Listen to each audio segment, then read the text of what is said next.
kemarin.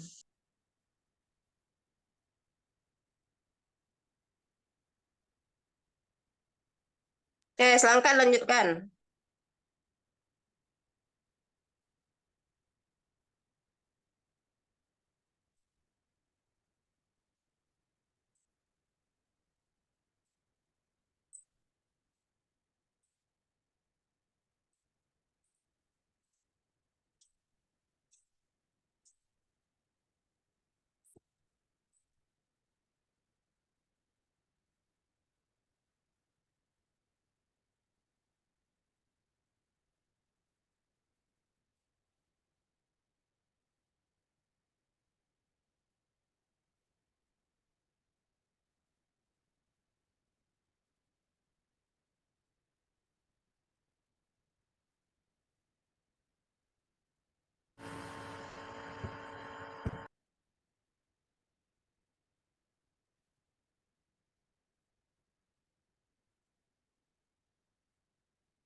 Baik, saya lanjutkan. Eh, Perkenalkan, saya Rini Aulida sebagai moderator yang akan memimpin jalannya diskusi pada pagi ini. Tentunya saya tidak sendiri, saya bersama teman saya yaitu Salgia Fitri dan Putri Winanda. Baik, langsung saja kepada materi yang pertama yang akan dijelaskan oleh Salgia Fitri. Kepada Salgia, dipersilakan.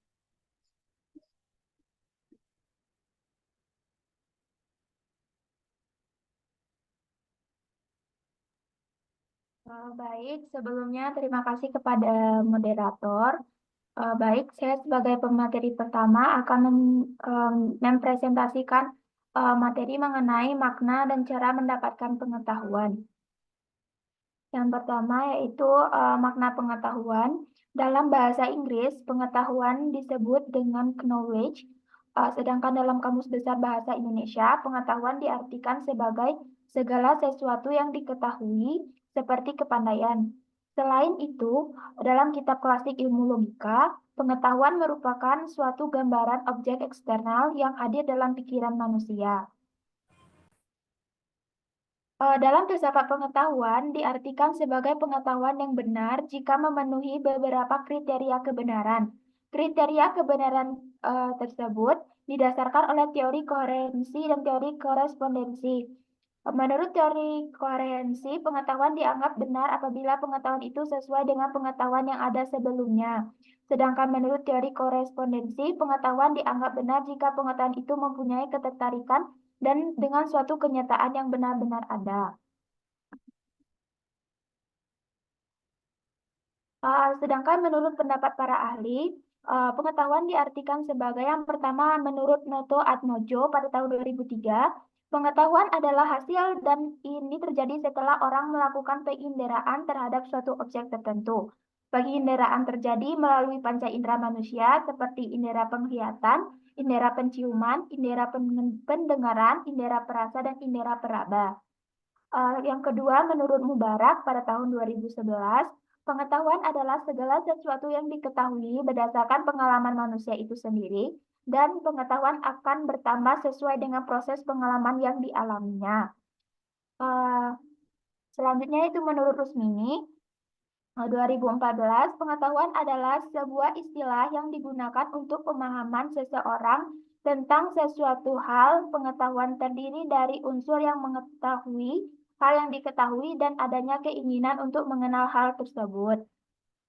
Yang terakhir, menurut Adnan dan Hamim 2014, menjelaskan bahwa pengetahuan terlahir dari pembentukan sebuah pemikiran yang nyata tentang suatu hal yang memiliki asosiatif dengan aspek lainnya. Selanjutnya yaitu cara mendapatkan pengetahuan. Terdapat beberapa cara mendapatkan pengetahuan sepanjang sejarah yang dibagi menjadi dua kelompok, yakni cara non-ilmiah dan cara ilmiah.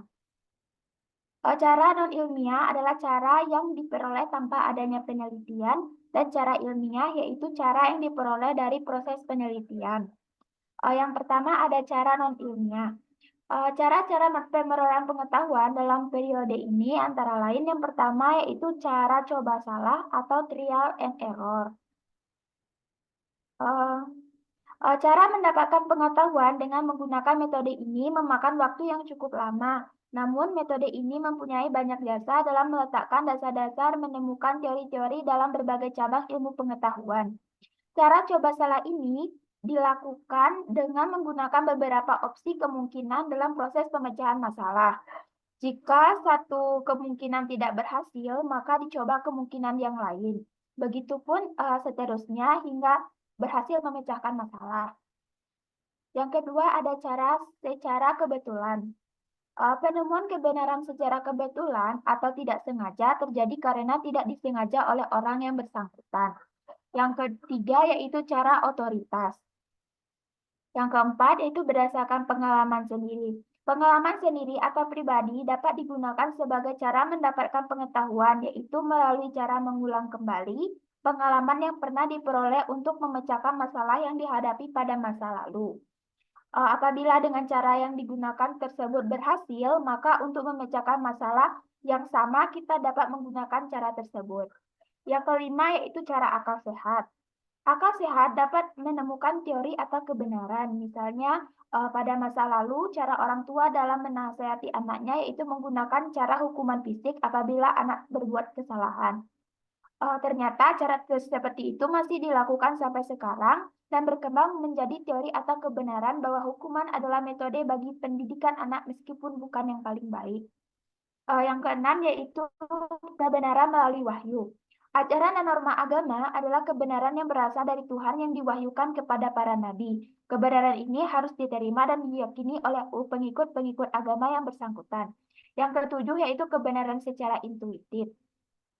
Kebenaran secara intuitif diperoleh secara cepat sekali, yaitu melalui proses di luar kesadaran dan tanpa proses penalaran. Yang kedelapan yaitu melalui jalan pikiran. Selanjutnya yaitu cara ilmiah. Cara baru atau modern dalam memperoleh pengetahuan bersifat lebih sistematis, logis, dan ilmiah. Cara pemerolehan pengetahuan melalui cara ini dilakukan melalui penelitian dan pengujian. Yang B yaitu hakikat ilmu pengetahuan dan pengertian dasar keilmuan. Hakikat ilmu pengetahuan berasal dari bahasa Arab. Kata ilmu berasal dari kata alama yang memiliki arti pengetahuan. Sedangkan dalam bahasa Inggris, ilmu berasal dari kata sains yang berasal dari bahasa Yunani. Kata sains dalam bahasa Yunani berasal dari dua kata, yaitu scio dan scire, yang memiliki makna pengetahuan. Ilmu pengetahuan adalah segala sesuatu yang terbentuk dari suatu pemikiran yang nyata dan bersifat sistematis tentang hubungan sebab akibat dan diperoleh melalui sebuah percobaan dan pengamatan. Hakikat ilmu pengetahuan terbagi menjadi tiga, yaitu secara ontologi, epistemologi, dan aksiologi. Yang pertama, ontologi. Secara bahasa, ontologi berasal dari bahasa Yunani yang berarti ontos dan logos. Ontos adalah berarti yang ada, sedangkan logos artinya ilmu.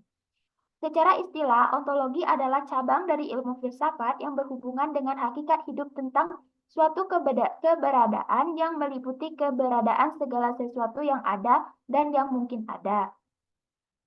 Objek kajian ontologi terbagi menjadi dua, yaitu ada objek ilmu yang bersifat materi dan objek yang bersifat non-materi. Selanjutnya, epistemologi. Secara bahasa, epistemologi berasal dari bahasa Yunani yang asal katanya episteme, artinya pengetahuan, dan logos artinya ilmu. Secara istilah, epistemologi adalah suatu ilmu yang mengkaji tentang sumber pengetahuan, metode, struktur, dan benar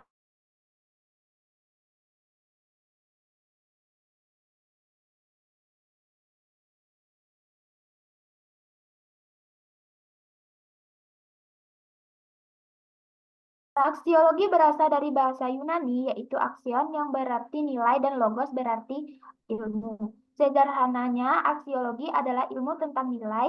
Aksiologi dasarnya berbicara tentang hubungan ilmu dengan nilai. apakah ilmu bebas nilai, dan apakah ilmu terikat nilai. Selanjutnya yaitu pengertian dasar keilmuan.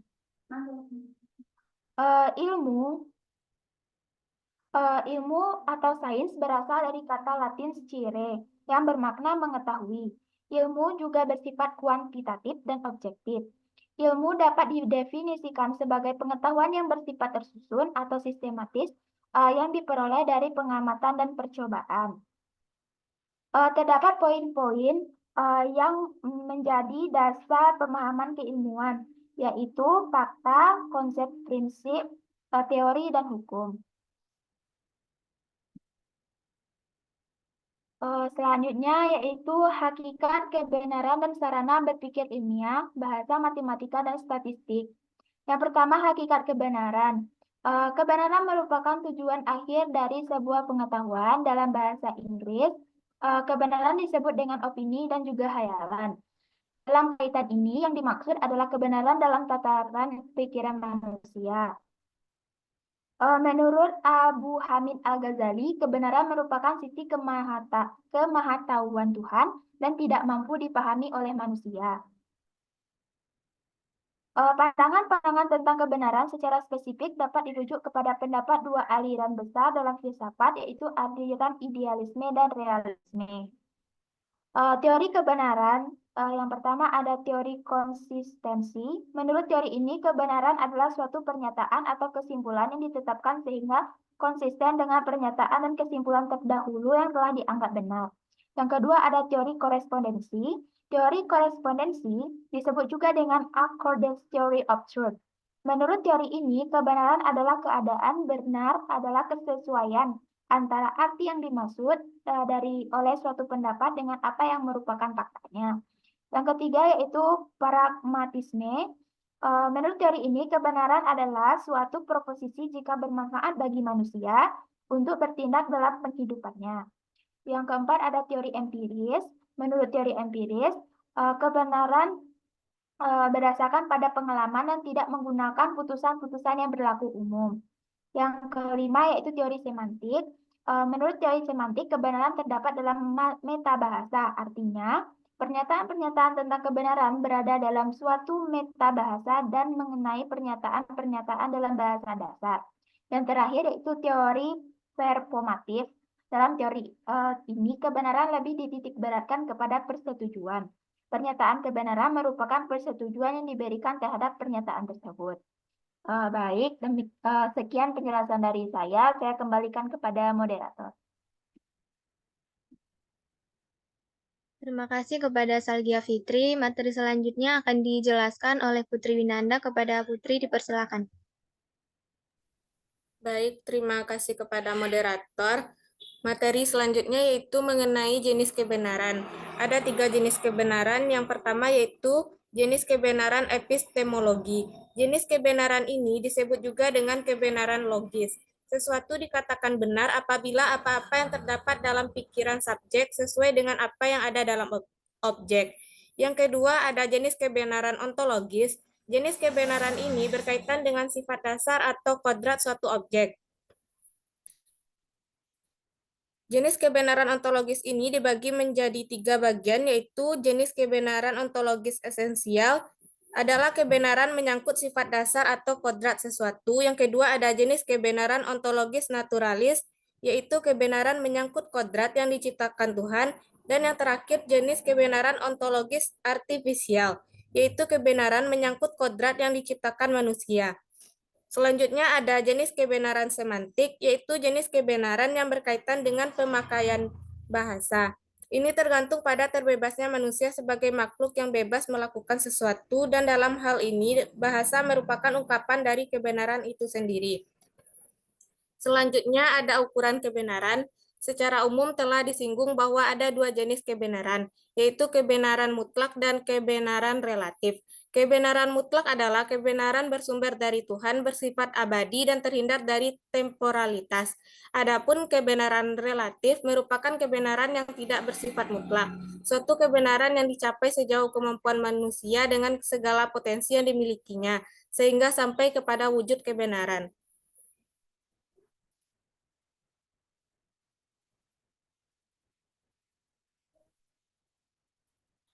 Selanjutnya, yaitu sarana berpikir ilmiah. Berpikir ilmiah merupakan suatu proses untuk menemukan ilmu yang sistematis, analitis, kausalitas, dan sintetis. Untuk mencapai hal itu diperlukan sebuah sarana, instrumen, atau alat yang disebut sarana berpikir ilmiah. Penguasaan sarana berpikir ilmiah merupakan suatu hal yang imperatif bagi seorang ilmuwan, sehingga tanpa ini kegiatan ilmiah yang baik tidak dapat dilakukan.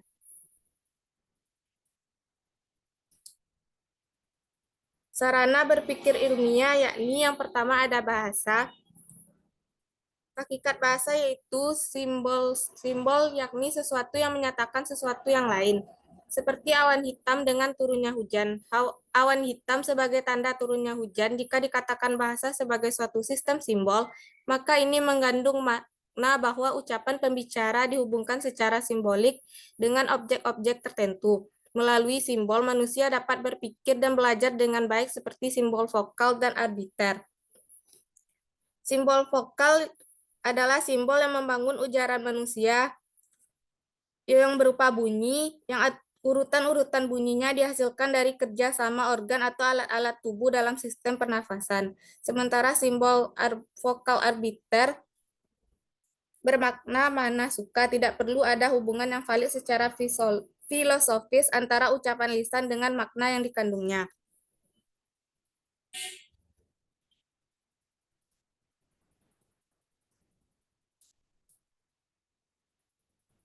Selanjutnya ada matematika. Matematika merupakan alat yang dapat memperjelas dan menyederhanakan suatu keadaan atau situasi melalui abstraksi, idealisasi, atau generalisasi untuk suatu studi ataupun pemecahan masalah.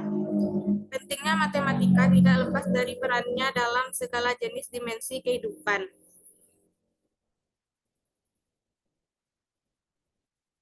Peranan matematika, terutama sebagai sarana berpikir ilmiah, disebutkan dapat diperolehnya kemampuan-kemampuan sebagai berikut. Yang pertama, menggunakan algoritma. Yang termasuk ke dalam kemampuan ini antara lain adalah melalui operasi hitung, operasi himpunan, dan operasi lainnya. Yang kedua, melakukan manipulasi secara matematika. Termasuk ke dalam kemampuan ini adalah menggunakan sifat-sifat atau rumus atau prinsip teorema ke dalam pernyataan matematika. Yang ketiga, mengorganisasikan data. Kemampuan ini antara lain meliputi pengorganisasian data atau informasi. Yang keempat, memanfaatkan simbol, tabel grafik, dan membuatnya. Yang kelima, mengenal dan menemukan pola. Kemampuan ini antara lain mengenal pola susunan bilangan dan pola bangun geometri. Yang keenam, menarik kesimpulan. Kemampuan ini meliputi kemampuan menarik kesimpulan dari suatu hasil hitungan atau pembuktian suatu rumus. Yang ketujuh, membuat kalimat atau model matematika. Yang kedelapan, membuat interpretasi bangun geometri. Selanjutnya yaitu memahami pengukuran dan satuannya. Dan yang terakhir, menggunakan alat hitung dan alat bantu. Berikutnya ada statistika. Statistika berarti ilmu pengumpulan analis dan klasifikasi data, angka sebagai dasar untuk induksi. Peranan statistika dalam ranah keilmuan dapat dilihat dari kegiatan-kegiatan ilmiah berupa observasi, hipotesis, ramalan, dan pengujian kebenaran. Dalam dunia pendidikan, misalnya, aplikasi ilmu statistika dapat dilihat pada studi kasus kecurangan pada UN atau ujian nasional di seluruh Indonesia. Peneliti akan banyak menginput data. Data itu harus diramu, dirancang sedemikian rupa agar menjadi suatu penelitian ilmiah yang menghasilkan suatu hasil dan dapat diuji kebenarannya serta dapat dipertanggungjawabkan.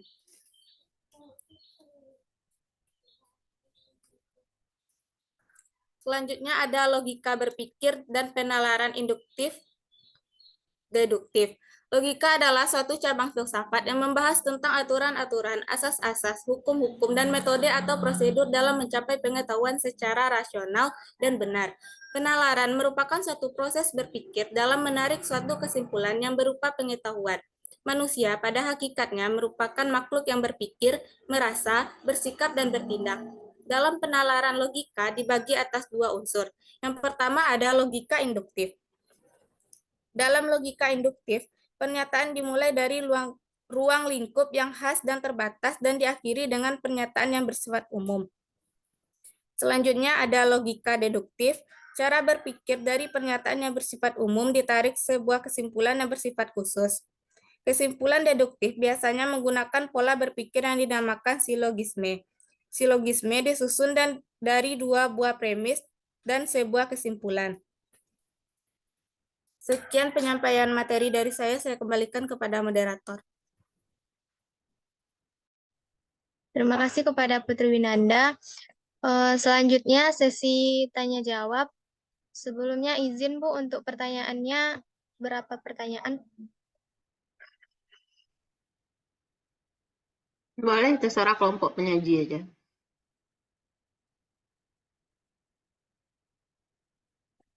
Kepada teman-teman yang ingin bertanya, kami persilahkan.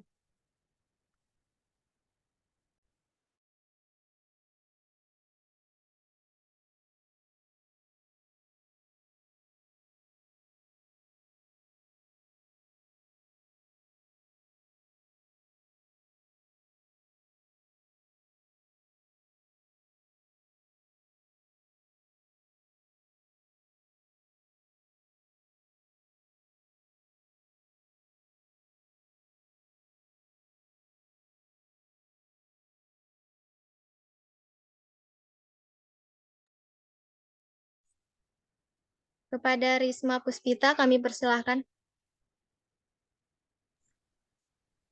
Baik, terima kasih kepada kelompok ngaji. Perkenalkan, nama saya Risma Puspita, NIM 22984, izin bertanya. Tadi kan kelompok penyaji udah menjelaskan tentang cara mendapatkan pengetahuan.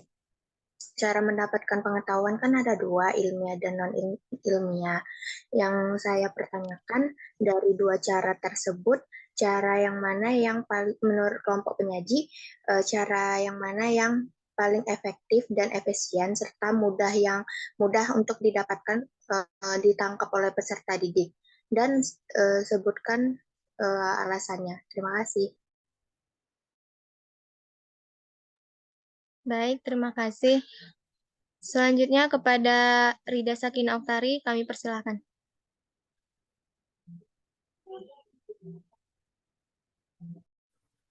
Baik, Assalamualaikum warahmatullahi wabarakatuh. Terima kasih kepada moderator. Izinkan saya, Rida Sakina Oktari, izin bertanya kepada kelompok penyaji. Mengapa penting bagi para pendidik untuk memahami konsep penelitian pendidikan? Sekian, terima kasih. Terima kasih kepada Rida.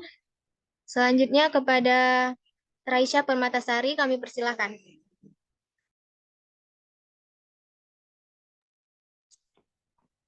Assalamualaikum warahmatullahi wabarakatuh. Perkenalkan, nama saya Raisya Permatasari, NIM 222129213. Izin bertanya kepada kelompok penyaji. Jelaskan bagaimana keterkaitan antara matematika dan statistika dalam penelitian pendidikan. Terima kasih. Baik, terima kasih.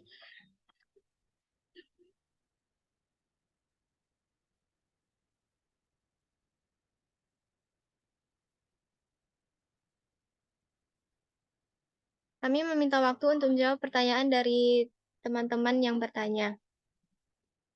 Terima kasih.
Oke, kita ambil absen sebentar ya.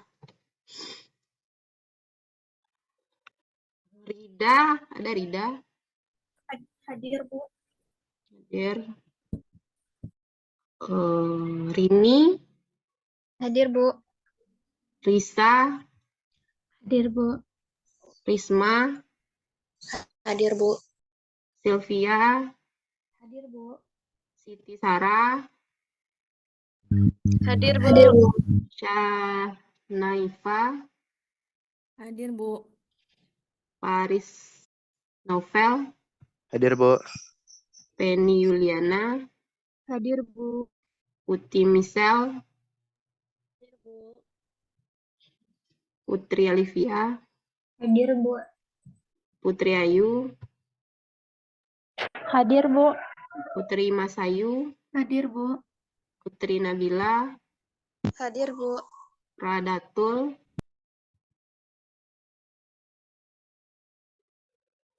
ada?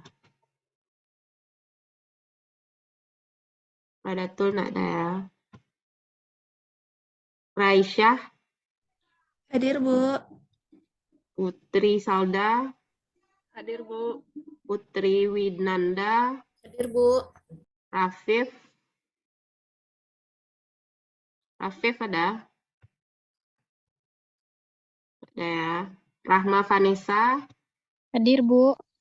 Rahmi Gusni, Hadir, Bu. Reviola, Hadir, Bu. Salgia, Hadir, Bu. Sarah, Hadir, Bu.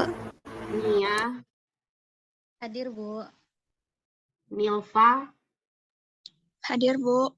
Oke.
Baik, pertanyaan dari Rida Sakin Aktari akan dicoba dijawab oleh Putri Winanda. Kepada Putri Winanda, dipersilakan.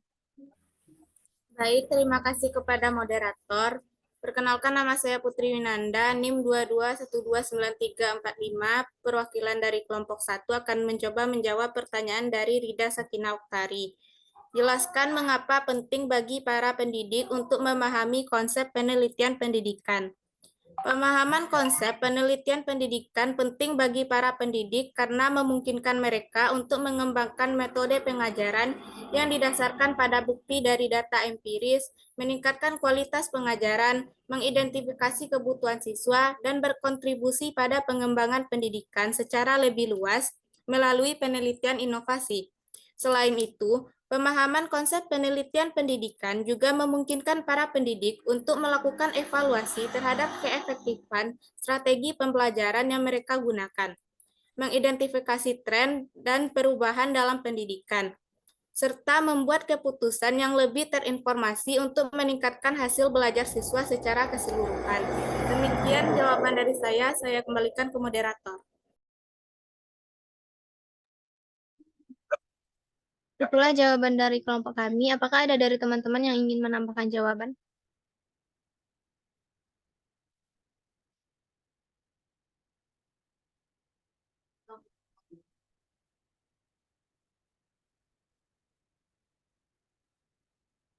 Jika tidak ada, selanjutnya pertanyaan dari Risma Puspita akan dicoba dijawab oleh Salgia Fitri. Kepada Salgia, dipersilakan. Baik, terima kasih kepada moderator. Saya akan menjawab pertanyaan dari Risma Puspita Sari, yaitu cara mendapatkan pengetahuan kan terdapat dua, yaitu secara ilmiah dan non-ilmiah. Menurut kelompok penyaji, dari dua cara tersebut, manakah yang paling efektif dan efisien yang mudah ditangkap oleh peserta didik dan sebutkan alasannya. Menurut kelompok kami, cara memperoleh pengetahuan yang lebih efektif yaitu melalui cara ilmiah. Alasannya karena pemerolehan pengetahuan atau kebenaran melalui cara ilmiah dilakukan melalui penelitian dan pengujian serta riset yang telah dilakukan berkali-kali sehingga kebenarannya lebih jelas dan rasional. Sedangkan jika menggunakan cara non-ilmiah, kebenarannya bersifat tidak rasional atau sistematis dan juga kebenarannya tidak diketahui secara jelas karena pemerolehan pengetahuannya tidak melalui penelitian atau pengamatan yang dilakukan secara benar. Mungkin sekian jawaban dari saya kembalikan kepada moderator.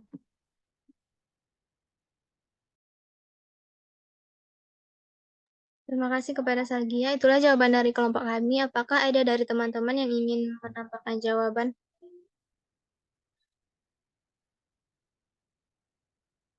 Jika tidak ada, saya lanjutkan. Saya akan menjawab pertanyaan dari Raisya Permatasari. Jelaskan bagaimana keterkaitan antara matematika dan statistika dalam penelitian pendidikan. Matematika dan statistika memiliki keterkaitan yang erat dalam penelitian pendidikan. Matematika digunakan untuk merancang model, pengembangan teori, dan menganalisis data dalam konteks pendidikan. Statistika di sisi lain membantu dalam pengumpulan analisis, interpretasi, dan pengambilan keputusan berdasarkan data pendidikan. Dengan menggunakan alat statistik seperti uji hipotesis, analisis regresi, dan teknik lainnya, peneliti dapat mengidentifikasi pola tren dan hubungan antara variabel-variabel pendidikan. Dengan demikian, matematika dan statistika bekerja sama untuk menyediakan landasan metodologis yang kuat dalam penelitian pendidikan. Sekian jawaban dari saya. Apakah ada dari teman-teman yang ingin menambahkan? Kepada Putri Nabila, dipersilakan. Baik, terima kasih kepada moderator atas kesempatannya. Perkenalkan, saya Putri Nabila, NIM 22129208. Izin menambahkan jawaban dari pertanyaan Raisyah. Keterkaitan antara matematika dan statistika yaitu matematika sebagai landasan statistika, di mana Matematika merupakan dasar dari statistika dalam penelitian pendidikan, karena statistika memanfaatkan konsep matematika seperti probabilitas, perhitungan rata-rata, dan analisis varian untuk menganalisis data pendidikan itu sendiri. Sekian tambahan jawaban dari saya kembalikan kepada moderator.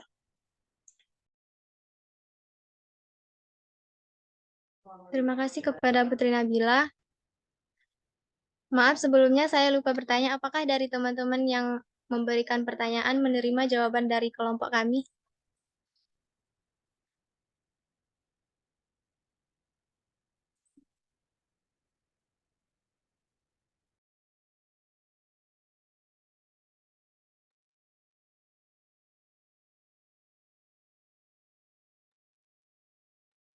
Terima kasih kepada kelompok penyaji dan yang Putri Nabila yang menambahkan jawaban.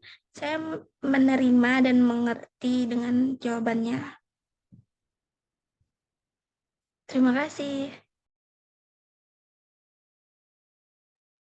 Sesi tanya jawab telah selesai. Selanjutnya kami minta kepada Ibu untuk menambahkan materi atau atas materi kita pada pagi ini. Kepada Ibu kami persilahkan.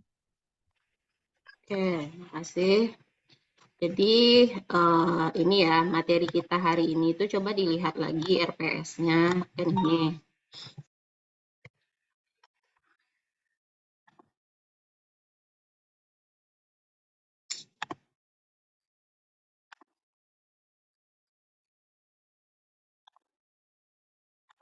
Ya.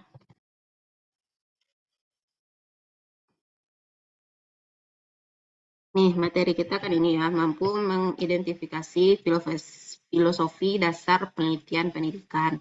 Nanti kan yang Anda apakan yang ininya tuh, yang bagian indikatornya harus jelaskan definisi dan ruang lingkup, tujuan dan manfaat, lalu peran penelitian pengembangan pendidikan. Nah, itu belum nampak tadi di teori yang dihasilkan kelompok penyaji. Yang dibahas tadi kan untuk apa? Secara ontologi, apalagi tadi habis itu hubungan dengan statistika, itu kan nggak ada hubungannya sama sekali dengan 3 indikator ini nih ya. Jadi tolong apa untuk kelompok penyaji berikutnya, jadi yang sekarang tolong diperbaiki makalahnya, PPT-nya, baru nanti diuploadkan lagi di e-learning ya.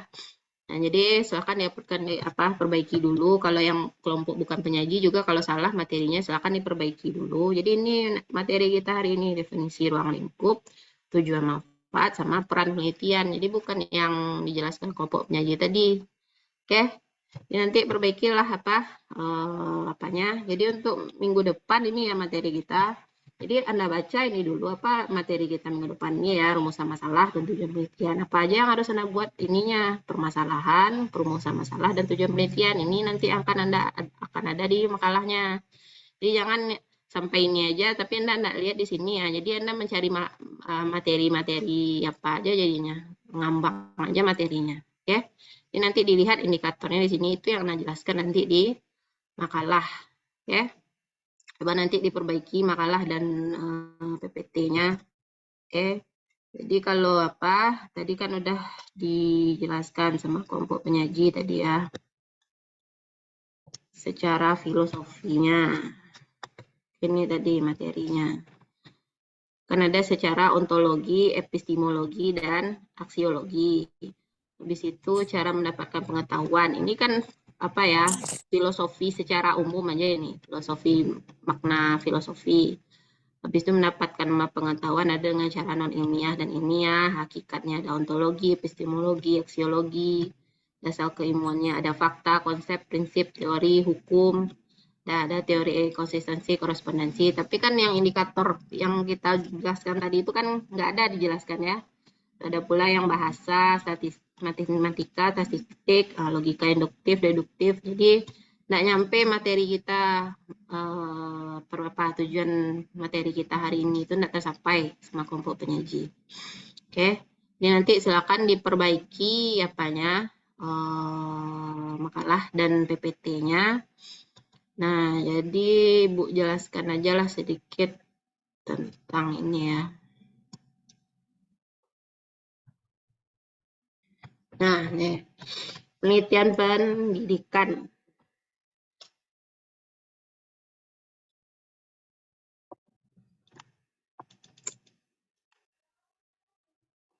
Nih, penelitian pendidikan itu adalah kegiatan mencari jawaban yang benar atau mendekati kebenaran tentang permasalahan. Apa aja ruang lingkupnya? Ada sistem pendidikan, falsafah, kebijakan, ilmu pendukung. Nah, jadi yang ini materinya yang apa ya, yang lebih nyambung, ya. Penelitian pendidikan itu hakikatnya tidak berbeda dengan penelitian ilmu manusia pada umumnya. Perbedaannya hanya dalam bidang kajian, masalah, dan variabel. Pengembangan ilmu pendidikan artinya penelitian pendidikan ditujukan untuk kepentingan pengembangan ilmu pendidikan. Nah, pemecahan masalah, hal ini sudah masuk materi minggu depan ini. Artinya penelitian pendidikan ditujukan untuk memecahkan masalah, efisiensi, relevansi kepada pendidikan. Nah, ini lagi. Penelitian pendidikan hakikatnya tidak beberapa perbedaan terletak pada lingkup masalahnya. Hasil penelitian digunakan sebagai bahan masukan pengambilan keputusan. Nah, jadi ada di sini ada pendekatan positivistik dan pendekatan naturalistik. Apa bedanya? Kalau positivistik penelitiannya dalam menjawab permasalahan, ada variabel-variabelnya. Kalau naturalistik itu pendekatan ini memandang kenyataan suatu berdimensi jamak untuk merupakan kesatuan dan berubah open-ended. Apa artinya? Karena tidak mungkin disusun rancangan penelitian secara terinci dan fix sebelumnya. Nah, jadi apa aja jenis penelitian yang harus kita ketahui itu adalah penelitian eksperimen. Nanti kan kita di akhir penelitian kita ini nanti Anda akan membuat proposal penelitian ya. Akhir apanya. Jadi itulah yang Anda gunakan nanti kalau bisa hasil akhir proposal penelitian ini bisa Anda langsung untuk mengajukan sempro. Oke, ajukan langsung penelitiannya biar bisa langsung mendapatkan pembimbing. Biar langsung Anda bisa seminar proposal. Jadi hasil harapannya akhir penelitian ini Anda langsung bisa membuat proposal penelitian, langsung Anda mencari pembimbing, bisa Anda langsung seminar proposal.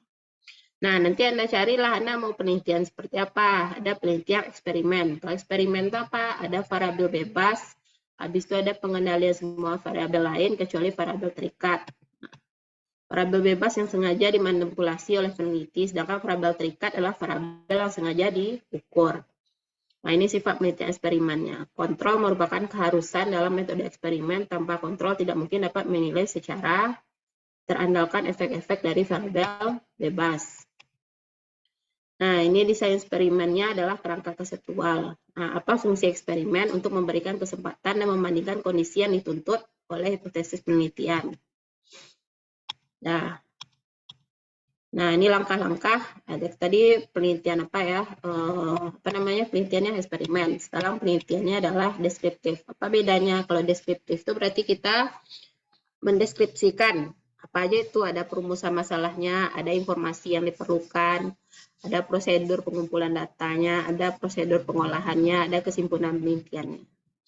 Nah, nanti kita akan melakukan apa aja di penelitian deskriptif, ada studi kasus, pengembangan, tindak lanjut, kecenderungan, pendidikan, dan korelasi.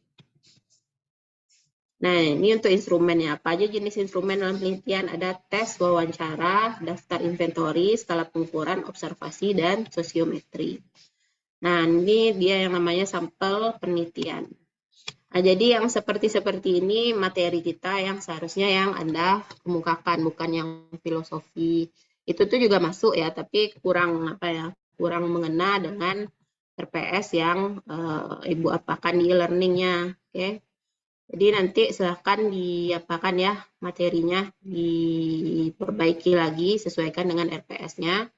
Itu juga dengan banyak. Kan di forum diskusi udah di e-learningnya juga ada forum diskusi ya. Silakan nanti misalnya ada beberapa pertanyaan yang belum dijawab, silakan diisi penuh forum diskusinya. Silakan kelompok penyaji nanti menjawab di e-learningnya forum diskusinya. Oke, saya.